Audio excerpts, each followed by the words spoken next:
8月底时有公布7个大法官被提名人的名单，有送去立法院，不过立法院到当时也未进行审查。总统府的秘书长潘明安昨昏就带这大法官被提名人去立法院去拜会立法院长韩国瑜，希望立法院会当赶紧来行使动议权甲支持。不过双方见面，敢若讲10分钟尔。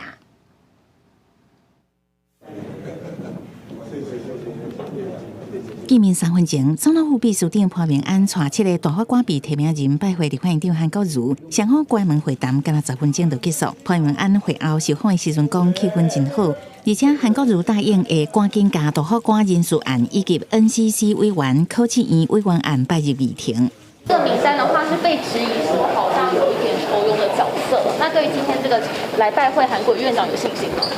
？10月底大法官的人事案又要召集了，那因为剩下没多久时间了。大法官提名名单8月底公布了后，知影就一直批评。国民党团是这期大法官兼副院长被提名人姚立明政党的色彩相当，放调要投无同意票。民众党团提出问卷调查表，要求7个人填答。不过大法官被提名人发立函声明，声无照办。7位大法官被提名人呢，我相信他们都可以来应对未来在立法案的审议。我想我们有信心来通过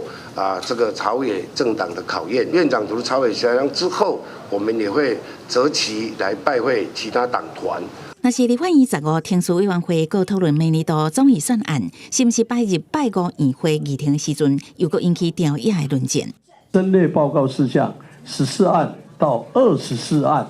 以及25案，建议暂缓，就要协商啊！我真的是没办法称赞你啊！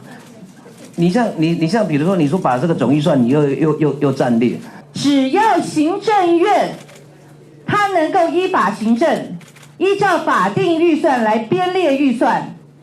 那么只要有一个这样的诚意，还有这样的解决方案，